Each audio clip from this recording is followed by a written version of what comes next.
प्रभु जी के बोरडी पधारने के समाचार सुनते ही भक्तों की जमघट लगी है। मैं चाहता हूँ कि प्रभु जी और माता जी के लिए उत्तम से उत्तम व्यवस्थाएं की जाएं। उन्हें किसी भी प्रकार का कष्ट ना हो। आप निश्चिंत रहिए हीराचंद जी। प्रभु जी की स्थिरता समुद्र तट से लगे चंपा बाग बंगले में की गई है और माता जी के साथ जेठ बाई रुकेंगी उसके पास वाले बंगले में। और तन मन धन से सेवा यज्ञ में जुड़ने वाले भक्तों के लिए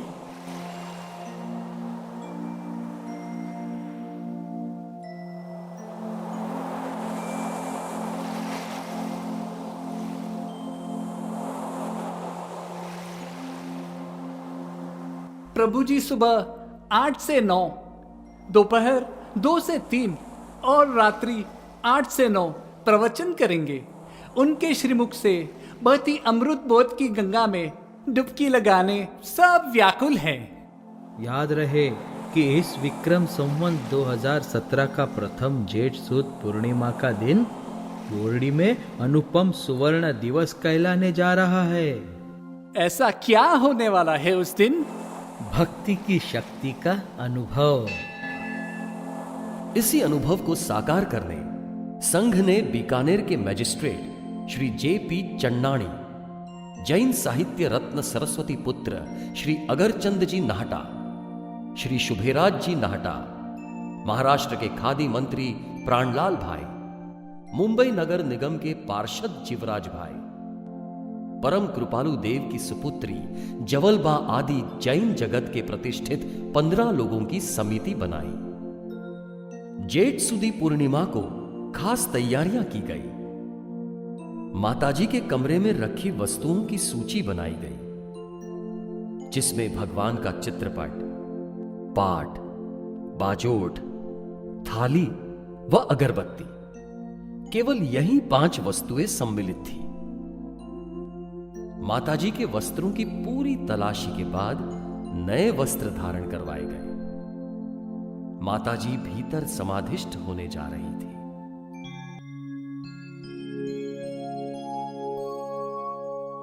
और कमरा बाहर से बंद करके उसकी चाबी समिति के पास रखी गई। पंचम काल के इस अवर्षपीणी काल में चौथा आरा बरत रहा था। एक तरफ प्रभु जी की अकल्पनीय, अनुपम, अखंड भक्ति की धुन चल रही थी, जहां हजारों भक्तों और भाविकों के साथ साथ रात्रि भी भक्ति के रंग में रंग गई थी।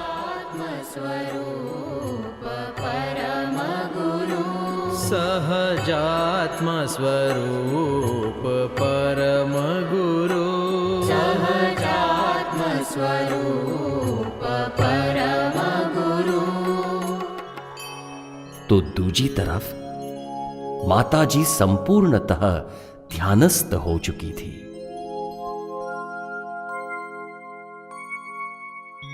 हाँ, इतनी दिव्य सुगंध। प्रभु के वस्त्र, चादर और माताजी के वस्त्र केसरिया रंग में रंग गए। समग्र कमरे में वासक शीत, कुमकुम मिश्रित सुगंधित चावल, मोरपीछी भी, रजत का श्रीफल। अरे, इस पर तो श्री सिमंदर स्वामी महाविदेह क्षेत्र रत्नत्रय सिद्ध शिला सहित स्वस्तिक भी अंकित है। और इस रजत पट पर क्या है?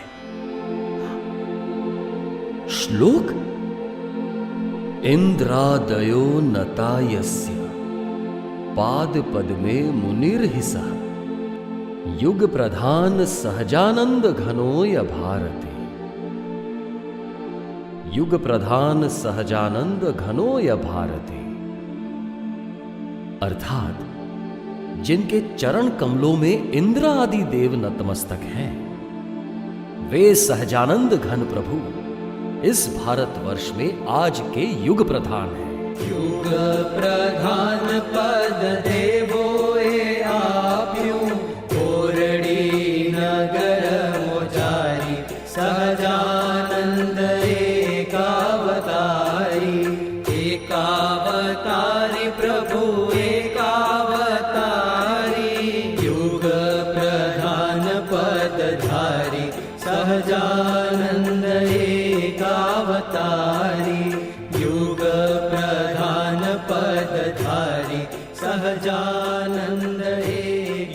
प्रधान श्री सहजानंद घन भगवान की जय। परम पूज्य जगत भक्तों, माता जी की ये जानते ही मेरा रोम रोम हर्ष से रोमांचित हो उठा था।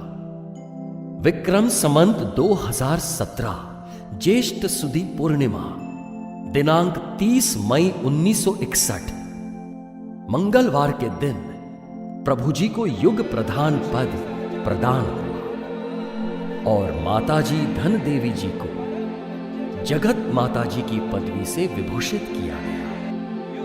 मैं आज भी वो दिन नहीं भूला हूं जब विशाल जन समुदाय प्रभु जी और माताजी का जयघोष करने में रत हो गए थे।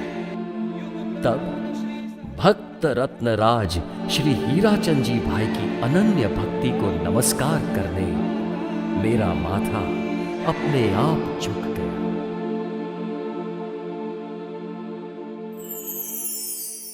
प्रभु जी, हमारी इच्छा है कि आप खरतरगज संप्रदाय में कायमी स्थिरता करना मान्य रखें। भविष्य हमारी भावनाओं और इच्छाओं से हमेशा ही निर्बंध रहता है। इसलिए तो आज तक अलग अलग जगहों से करीब 27 संस्थाओं से निमंत्रण आ चुके हैं, किंतु जहां की भूमि में उदयानुसार ऋण होगा वहीं पैर चले चलेंगे। प्रभु जी, आप हमारे गज के कोहिनूर हो। खरतरगज संप्रदाय में आप दीक्षित हुए हैं, सो अब संप्रदाय की विनती है कि कृपया आप आचार्य पद ग्रहण करें। अपने साधन को साध्य करना ही साधु का परम कर्तव्य होता है। उसके अतिरिक्त सारी बातें गौण हैं। और वैसे भी आचार्य पद आपसी लेन देन की सामग्री या वस्तु नहीं, भीतर 36 गुण लब्धि उपार्जित होने पर स्वयं ही वो पात्रता आ जाती है। हाँ, अगर कुछ देना ही चाहते हो तो आचार्य पद क्यों, अरिहंत पद ही दे दीजिए। इस तरह सभी प्रकार के पद प्रतिष्ठा से परे युग प्रधान प्रभु जी ने आचार्य पद का बड़ी सहजता से अस्वीकार कर दिया। आइए आइए, पधारिए। कर्नाटक राज्य के बल्लारी जिले में आपका स्वागत है। मेरा या प्रभु जी का? किसका स्वागत हो रहा है? उदात्त रचयिता की हर रचना आदर और स्वागत के काबिल होती है। मैं कुछ समझा नहीं। प्रभु जी का जीवन अपने आप में एक इतिहास है। उनके जीवन की हर घटना एक नया अध्याय है, अर्थात जहां जहां प्रभु जी वहां वहां इतिहास। अब यहां से और एक नया अध्याय जुड़ेगा तुम्हारे साथ। सो प्रभु जी के साथ साथ तुम्हारा भी स्वागत है। ठीक कहा, किंतु अभी तक तुमने अपना परिचय नहीं दिया। मैं हम्पी, विद्याधर भूमि हम्पी, निर्जन जंगल और ऊंची ऊंची चट्टानों से प्रतिकृत हम्पी। वहां देखो, उत्तर में अस्खलित बहती बारमासी प्रवाहधारी तुंगभद्रा नदी, और वो देखो, आज से 11,86,614 वर्ष पूर्व 20वें तीर्थंकर भगवान श्री मुनि सुव्रत स्वामी यहाँ ज्ञान की अमृत गंगा बहाकर भव्य जीवन कमलों को विकसाते थे। मैं ही रामायण प्रसिद्ध राजा सुग्रीव की राजधानी किष्किंधा नगरी, और मैं ही 1336 में राजा कृष्णदेव राय निर्मित विजयनगर राजधानी। उसके पहले वहां हेमकुट के करीब उत्तरीय खीन में हम्पी ग्राम और दक्षिण में कृष्णपुरम ग्राम था।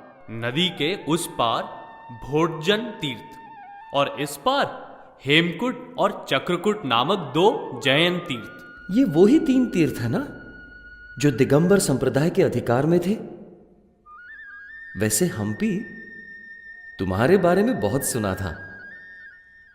विजयनगर का वैभव और उसकी संपन्नता के प्रतीक जैसे सैकड़ों जिनालय, शिवालय, अनगिनत विष्णु गणपति मंदिर, मन को शांति देने वाली हजारों गुफाएं, पहाड़ी शिखर मालाएं, महालय ऐसा लगता है मानो मैं कोई देव भूमि में आ गया। श्वेतांबर और दिगंबर दोनों ही संप्रदायों को मान्य अति प्राचीन तीर्थ वंदना स्त्रोत सद्भक्त्या में उल्लेख है। कर्नाटे हेमकुटे विकट तरकट चक्रकुटे च भाटे श्रीमतीर्थ कराणा प्रति दिवस तय चैत्यानी वंदे। चक्रकूट के नीचे उत्तरामुखी बहते जल प्रवाह को जैन लोग चक्रतीर्थ मानते हैं और उसमें स्नान करके भवोभव के पाप ताप शांत होने का संतोष लेते हैं। तो दूसरी ओर हेमकुट की पूर्व दिशा में 30 एकड़ के विस्तार वाला साधारण ऊंचाई वाला शिखर जिसे रत्नकूट कहते हैं, जिसके पूर्व में मातंग पर्वत खड़ा है। अरे इतिहास, वहां देखो, क्या सुंदर दृश्य है। प्रभु, यह भूमि अशुद्ध लग रही है। जंगली जानवरों की विष्ठा आदि से साधना के लिए ठीक नहीं रहेगी। घेवरचंद जी, ये अति पवित्र भूमि है, साधना के लिए श्रेष्ठ रहेगी।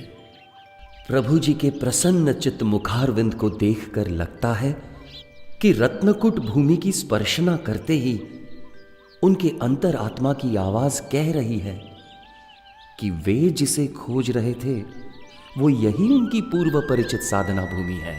लगता तो ऐसा ही है। विकट और भयानक वातावरण के बावजूद भी उन्होंने हॉस्पेट संघ की यहाँ चातुर्मास बिताने की विनती खुशी खुशी बड़ी सहजता से स्वीकार ली। ना ही केवल इतना, उज्जड़ भूमि व्यवस्थित होने तक हेमकूट के अवधूत मठ में ठहरना भी स्वीकार्य रखा। आज बड़े खुश दिख रहे हो इतिहास। तुमने ठीक ही कहा था हम्पी। तुम्हारी इस भूमि पर मुझ में और एक सुवर्ण अध्याय जुड़ गया। विक्रम संवत 2017 आषाढ़ सुदी 11 ये दिन भूले नहीं भुलाया जाएगा। हाँ, आज मेरा सीना भी गर्व से फूला नहीं समाता। आज मैं धन्य हो गया। देखो वहां युग प्रधान सहजानंद घन प्रभु जी अपने आराध्य देव ग्रहलिंगी सन्यासी युग प्रधान श्रीमद राजचंद्र भगवान के चित्रपट को विराजमान करके श्रीमद राजचंद्र आश्रम की स्थापना कर रहे हैं।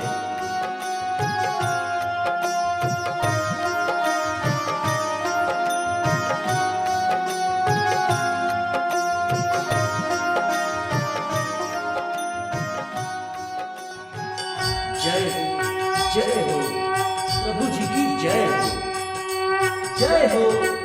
जय हो प्रभु जी की जय हो।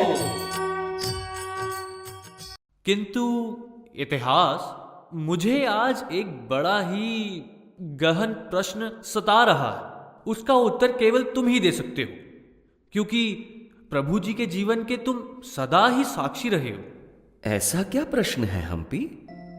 सुना है कि प्रभु जी ने अपने संपूर्ण कार्यकाल में बड़े बड़े साहसिक कार्य किए। जैसे संप्रदाय से बाहर निकलना, दंड, रजोहरण, पात्रा का परित्याग करना, सफेद वस्त्र की जगह भगवे वस्त्र अंगीकार करना, दिगंबर संप्रदाय के शुल्लक वेश में दीक्षा न लेते हुए उन संप्रदाय का स्वतः नित्य कठोर शुद्ध पालन करना, 6 विगयों को त्यागना, ठाम चौविहारी बनना, ना कोई शिष्य बनाए ना ही किसी की सेवा स्वीकारी। तो ऐसे अपरिग्रहीधारी अप्रमत्त साधक संत शिरोमणि प्रभु जी को इतने बड़े आश्रम की स्थापना करने की क्या जरूरत? तुम्हारा सोचना साहजिक है, किंतु नियति हमसे हर कार्य किसी न किसी प्रयोजन को पूर्ण करवाने हेतु ही करवाती है। प्रभु जी ने माता जी को कभी अपने साथ रखना नहीं चाहा। बीकानेर निवासी श्री शुभेराज जी ने प्रभु जी को वचन दिया था कि जब तक आप किसी नियत स्थान पर कायमी स्थिरता नहीं करते, तब तक हम नाहटा दंपति माता जी के साथ रहेंगे। तो फिर उस कारण से भी प्रभु जी को स्थिरवास करना ही था। क्या केवल यही एक कारण था? नहीं, और एक कारण था। कि अपने कल्याण के बाद श्रीमद् राजचंद्र जी के साहित्य का प्रचार करना उनके जीवन का मुख्य हेतु था।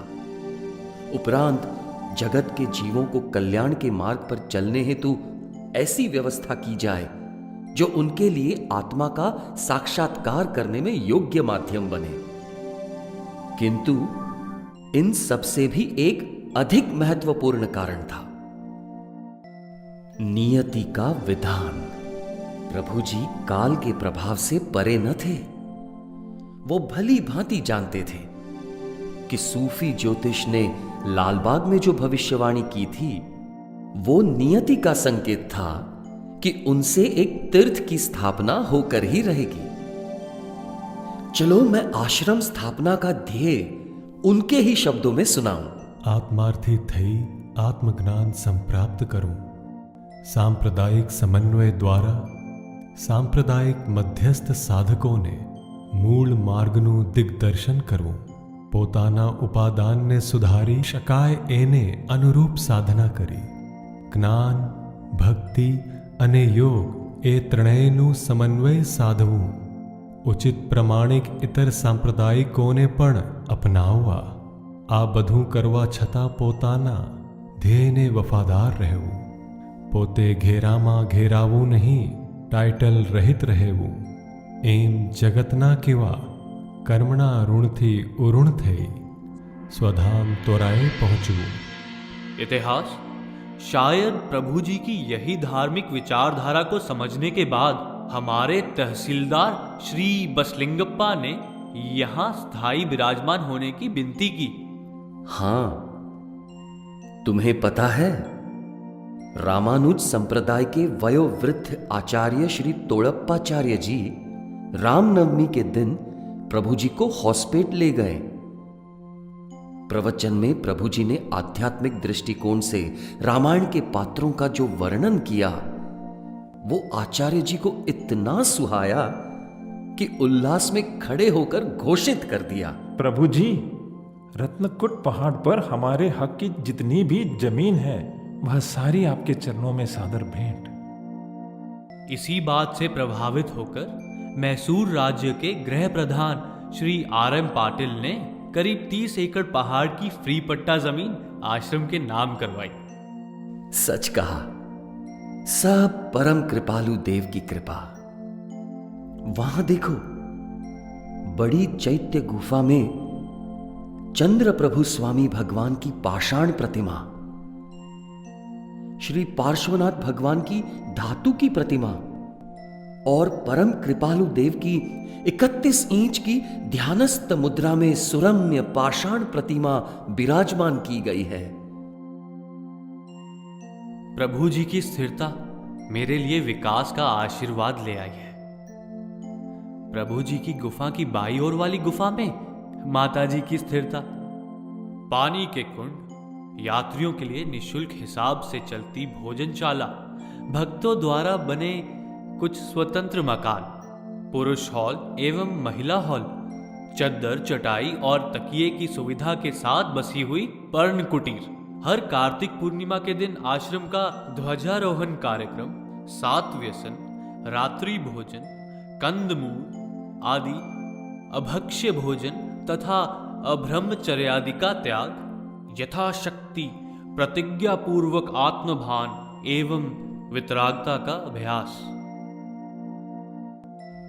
मैं बहुत खुश हूं कि अब यहां प्रतिदिन सुबह होती है प्रक्षाल पूजा और आरती। सदा चलता रहता है नित्य भक्ति का क्रम। निज ध्यान धूप से आठों कर्म जलाऊं मैं घट में, नित प्रभु पूजन रचाऊं मैं घट में।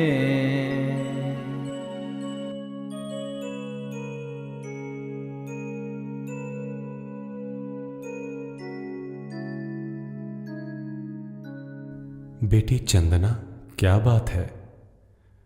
मैं देख रहा हूं कि इस बार की छुट्टियों में तुम्हारे चेहरे पर आनंद के स्थान पर चिंता की लकीरें हैं।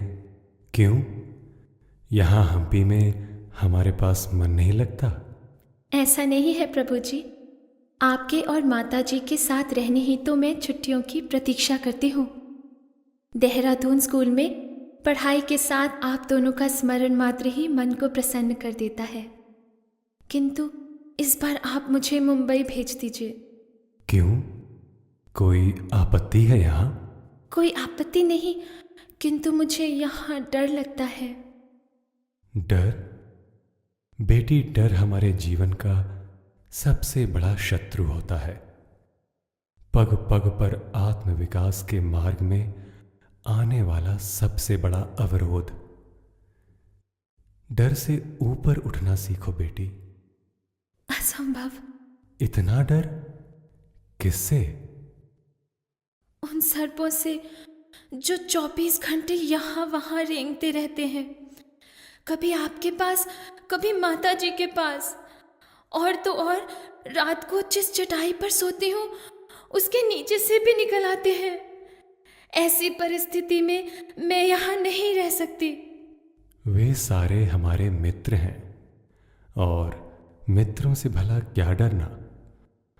उन्होंने कभी किसी को हानि नहीं पहुंचाई। किंतु मुझे बड़ा डर लगता है। गुफा में या तो वे रहे या फिर मैं, वरना मुझे मुंबई भेज दीजिए। चलो, तुम्हारी समस्या का समाधान कर लेते हैं।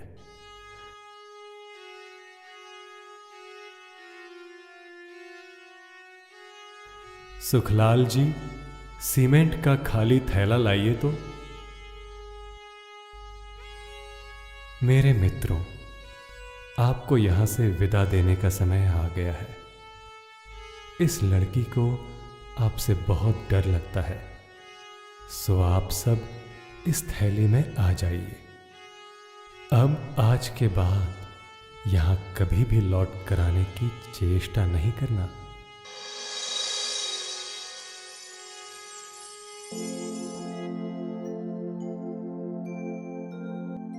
धन्यवाद प्रभु जी। सोच रहा हूं कि प्रभु जी की प्रभुता के कारण ही सारा हम्पी तीर्थ क्षेत्र सदा के लिए सर्पों के भय से मुक्त हो गया। सच कहा। प्रभु जी की प्रभुता में अपार बल है, जिसके कारण न जाने कितने ही भक्तों के जीवन संवर रहे हैं। इसीलिए तो अब हम्पी आश्रम में प्रभु जी और माता जी के दर्शन से धन्य होने और उनकी अमृतवाणी में भीगने ज्ञान पिपासु भक्तों का मेला लगा रहता है। वहां देखो, भारत के कोने कोने से आए हुए भक्त। गुरु बिना ज्ञान मिले ना मुक्ति मार्ग। शरण गया गुरु चरण में तो पाया मुक्ति मार्ग।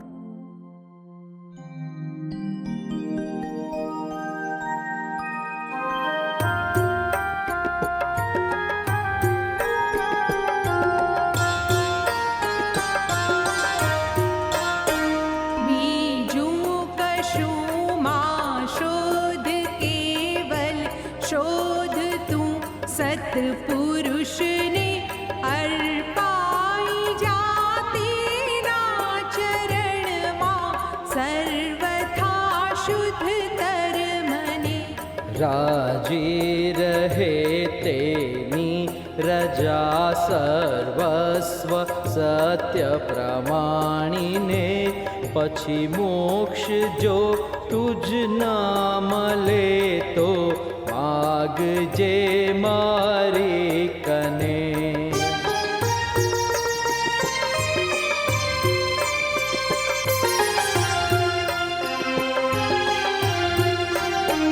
सत्पुरुष तेज के जे हनो आत्मोपयोग ज अटल छे। अनुभव प्रधान ज वचन जेनु शास्त्र श्रुति पटल छे। अंतरंग इच्छा रहित जेनी गुप्त आचरणा सदा निंदा स्तुति शाता अशाता थी न मन सुख दुख कदा।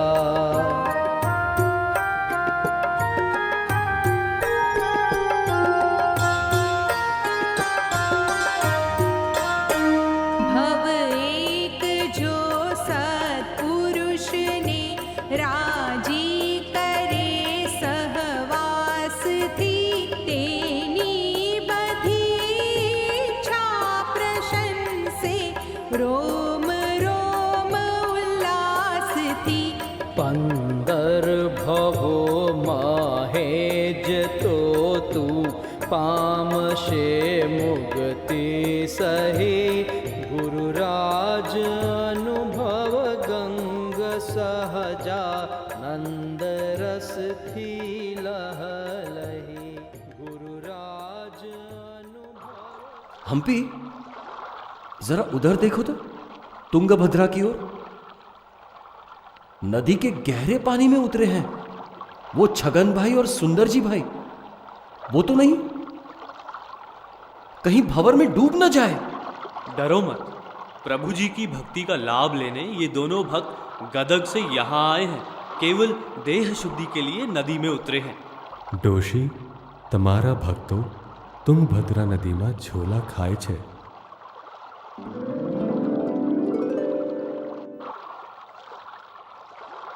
ये तो वही रस्सी है जो प्रभु जी ने पाट पर बैठे बैठे ही फेंकने की चेष्टा की थी।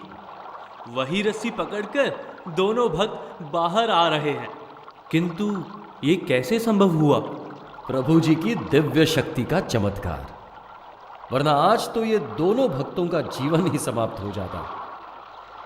सदा स्मरण रहे कि प्रभु के होते हुए भक्त भला कैसे डूब सकता है। अच्छा दोस्त, ये बताओ कि प्रभु जी की मुख मुद्रा सदैव स्वर्ण की भांति चमकती रहती है, वो कैसे? सुना है आचार्य लब्धि पुरुष की आत्मा 36 गुणों से संपन्न होती है। सुवर्ण की तरह पीला रंग उनका प्रतीक होता है। वे सभी प्रकार के कर्म कषायों से परे होते हैं और प्राचीन काल से अपने स्वपरहित के लिए सूर्य मंत्र का जाप करते रहते हैं।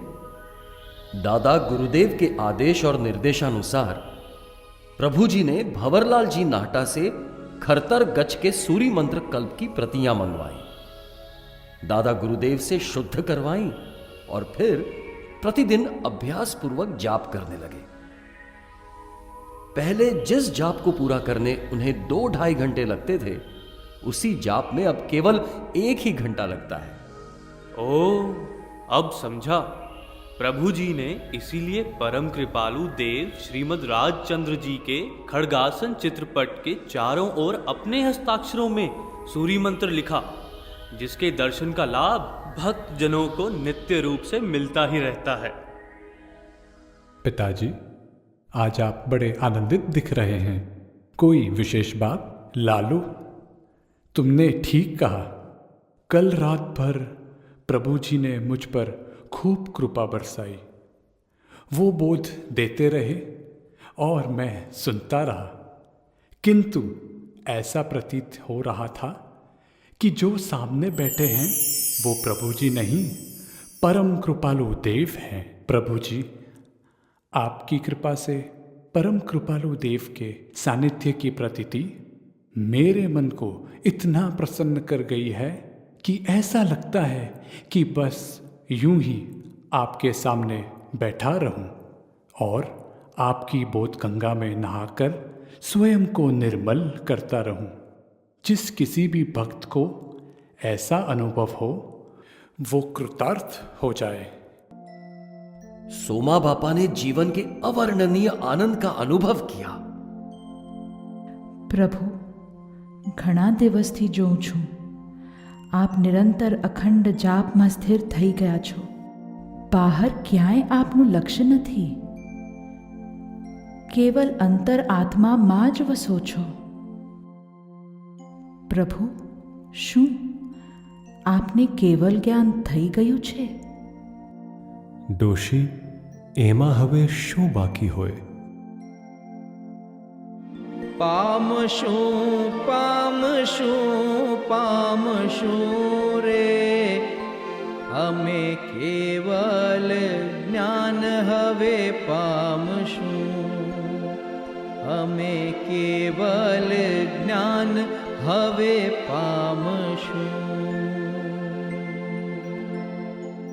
यहाँ आकर प्रभु जी की भक्ति के रंग में रंग कर अपना देहभान तक खो देने वाले मस्तराम भक्त सोहन राज जी कंपली के निवासी थे। उनके साथ सरेमल जी भी हमेशा प्रभु भक्ति का लाभ उठाने आया करते थे। प्रभु जी की खंजरी, सोहन राज जी का तबला और सरेमल जी का मंजीरा, इनकी जुगलबंदी से उठने वाले ताल, लय और नाद हम्पी की गुफा में दिव्य ध्वनि तरंग फैलाते। तब भक्ति का नया परिमाण ही नजर आता।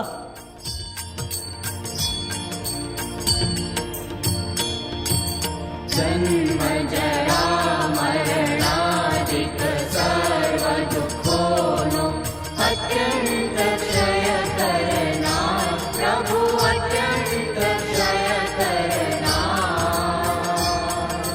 देवो वितराग पुरुषनो तीर्थंकर मुनि जननो रत्नत्रयी पथसार ओम परम कृपालु देव जय परम कृपालु देव हे परम कृपालु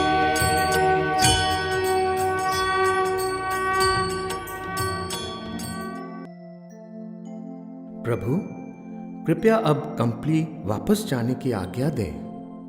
सोहन राज जी, आज आप यहीं रुक जाइए। प्रभु, मुझे आज ही जाना होगा।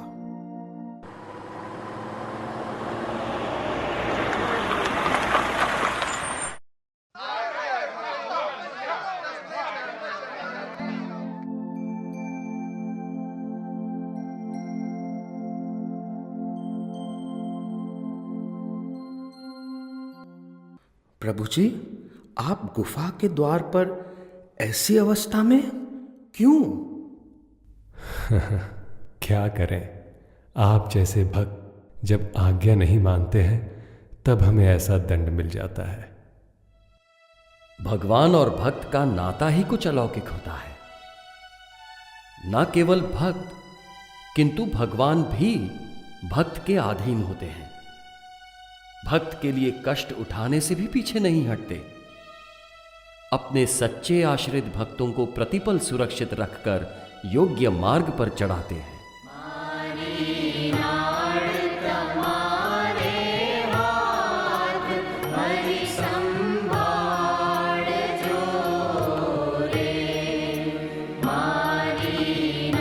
बलारी के मिश्रीमल जी भोजाणी अन्य कई भक्तों के साथ मिलकर कई दिनों से आश्रम की पक्की सड़क बनाने की मेहनत में जुटे थे।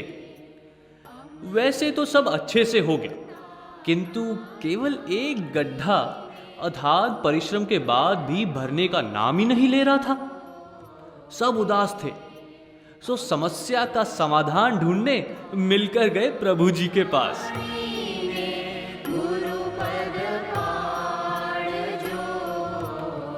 प्रभु जी को उनकी कृपा के लिए विनती की तो प्रभु जी ने माता जी की ओर देखा। फिर तो क्या कहना था, भक्तों की सहाय के लिए माता जी स्वयं सड़क पर आ पहुंची। ये गुरु शिष्य का नाता भी बड़ा अजीब होता है, नहीं? बिल्कुल। शिष्य की मृदुता जब गुरु के दिल को छूती है तब उसे तारने वे स्वयं कठिनाइयों से जूझते हैं। माता जी के प्रभाव से अवश्य ही सबका जोश दुगना हो गया होगा। हाँ, जोश भी बढ़ा और सड़क भी तैयार हो गई। अब शताब्दी महोत्सव में आने वाले भक्तों के लिए यातायात का मार्ग बहुत ही सुविधाजनक रहेगा। शताब्दी महोत्सव किसका? क्या मित्र, वैसे तो तुम्हारे पास दुनिया भर की जानकारी रहती है और इतना भी पता नहीं कि आने वाली कार्तिक पूर्णिमा यानी कि 17 नवंबर 1966 शुक्रवार के दिन परम कृपालु देव की जन्म शताब्दी है। ओ हाँ, याद आया। इस विक्रम संवत 2024 में इस धरती पर कृपालु देव के जन्म को 100 वर्ष पूर्ण होंगे। हाँ, समग्र भारतवर्ष और हमारा हम्पी आश्रम उसी की तैयारियों में लगा है। जे शेर परम कृपालु देव तेने शू करशे संसार। जे शेर परम कृपालु देव तेने शू करशे संसार। और मंगल ही मंगल होगा जब प्रभु जी बहाएंगे परम कृपालु देव के जीवन और आध्यात्मिक बोधलक्षी प्रवचन गंगा। भगवान महावीर स्वामी के 11 गणधर और उनके 9 गच्छ। कोई गच्छ बुरा नहीं, किंतु गच्छवाद या संप्रदायवाद वो बुरा या बाधक हो सकता है। अतः हमें अपने कल्याण के मार्ग पर आत्म साक्षात्कार की प्राप्ति हेतु आत्मा का गच्छ अपनाकर जल्द से जल्द कल्याण कर लेना चाहिए। आत्मा का गच्छ भाई वो क्या होता है? प्रभु जी परम कृपालु देव के वचनामृत का बड़ा ही गहनता से अध्ययन और चिंतन करते रहते हैं। इसी के आधार पर ना कभी किसी धर्म या दर्शन का खंडन किया और ना ही कभी किसी संप्रदाय का खंडन किया। उन्होंने अपने ही 3 गच्छ बताए, बहिरात्म गच्छ, अंतरात्मा गच्छ और परमात्मा गच्छ। एक आत्मज्ञानी सत्पुरुष की अनुभूति की आवाज निश्चित ही अनंत प्रेरणा का स्रोत होती है। हाँ, हम्पी आज मैं तुम्हें परम कृपालु देव के वो वचनामृत सुनाता हूं जो अपने आचार, विचार और व्यवहार में लाने वाले हर मनुष्य के लिए उपकारी सिद्ध हो सकते हैं।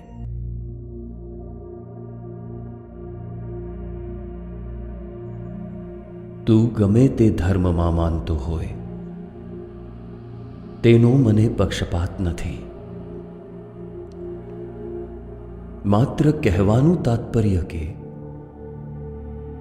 જે રાહથી સંસારમળ નાશ થાય તે ભક્તિ, ધર્મ અને તે સદાચારને તું સેવજે।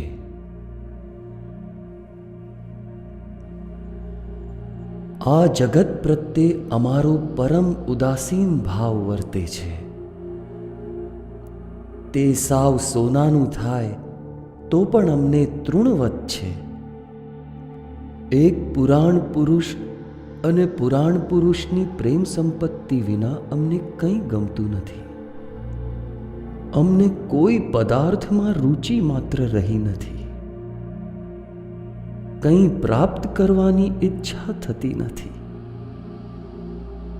વ્યવહાર કેમ ચાલે છે એનું ભાન નથી। જગત શું સ્થિતિમાં છે તેની સ્મૃતિ રહેતી નથી। કોઈ શત્રુ મિત્રમાં ભેદભાવ રહ્યો નથી। અમે દેહધારી છીએ કે કેમ તે સંભાળીએ ત્યારે માણ જાણીએ છીએ। અવિકલ્પ સમાધિનું ધ્યાન ક્ષણવાર પણ મટતું નથી। અમે કે જેનું મન પ્રાય ક્રોધથી, માનથી, માયાથી, લોભથી, હાસ્યથી, રતિથી, અરતિથી, ભયથી, શોકથી, જુગુપ્સાથી કે શાબ્દિક વિષયોથી અપ્રતિબંધ જેવું છે। કુટુંબથી, ધનથી, પુત્રથી, વૈભવથી, સ્ત્રીથી કે દેહથી મુક્ત જેવું છે। જેની મોક્ષ સિવાય કોઈ પણ વસ્તુની ઈચ્છા કે સ્પૃહા નહોતી અને અખંડ સ્વરૂપમાં રમણતા થવાથી મોક્ષની ઈચ્છા પણ નિવૃત્ત થઈ છે. તેને હે નાથ, તું તુષ્ટમાન થઈને પણ બીજું શું આપવાનો હતો? વધારે શું કહેવું?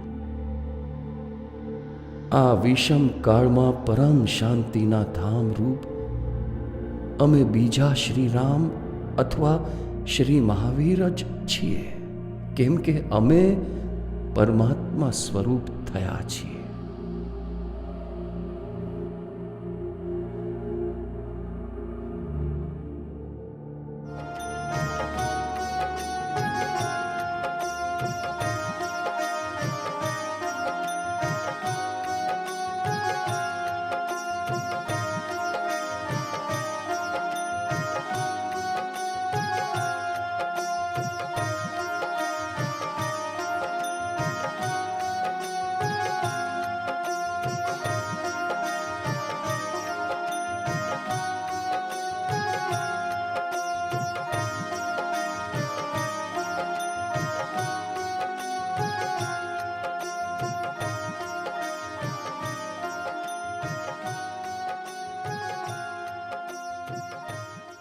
आइए आइए आइए।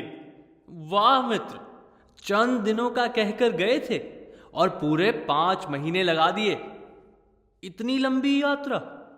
अगर संघ समेत अनेकानेक तीर्थ, आश्रमों, जिन मंदिरों के दर्शन, वंदन, स्पर्शना करते करते प्रभु जी के अनगिनत भक्तों को उनके प्रवचन, दर्शन और सत्संग का लाभ करवाना हो, हजारों जीवों की आत्म जागृति के लिए प्रेरित करना हो, तो इतना समय तो लगेगा ही ना हम्पी।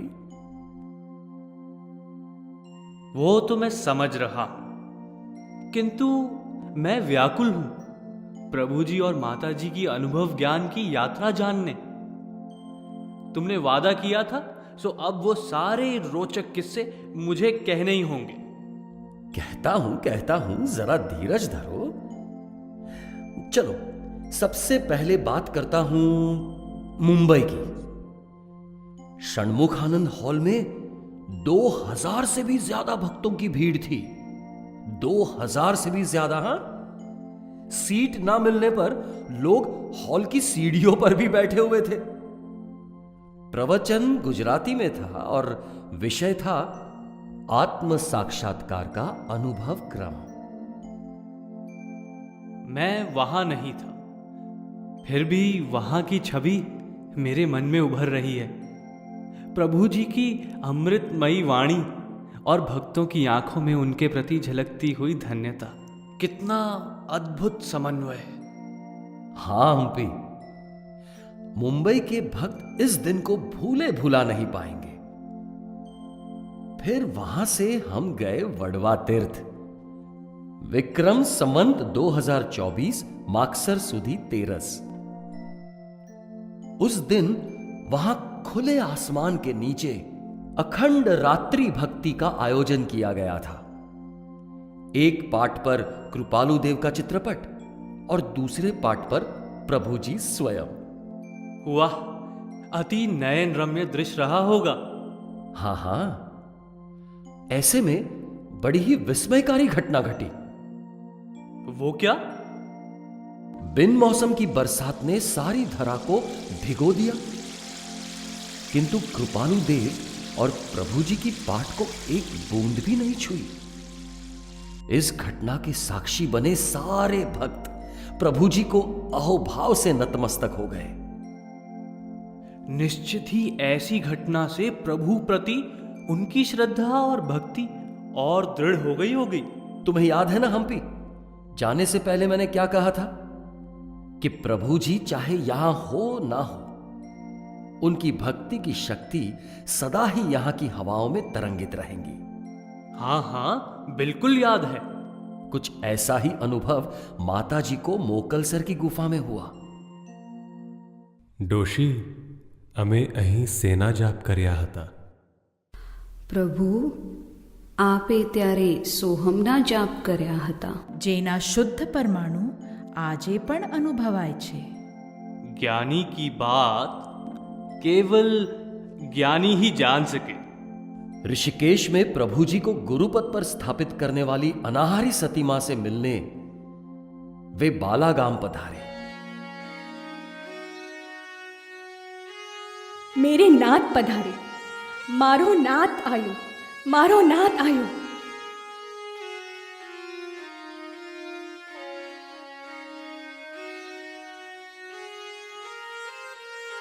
माँ, मारे घर ज्ञान देवड़ा कब प्रकट होगा? तू मने बनावती रही भाई, थारो देवड़ो तो प्रगट्यो रे। थारी एक बेटी भी थी ना, तेने मारा खूब खूब आशीष देजे।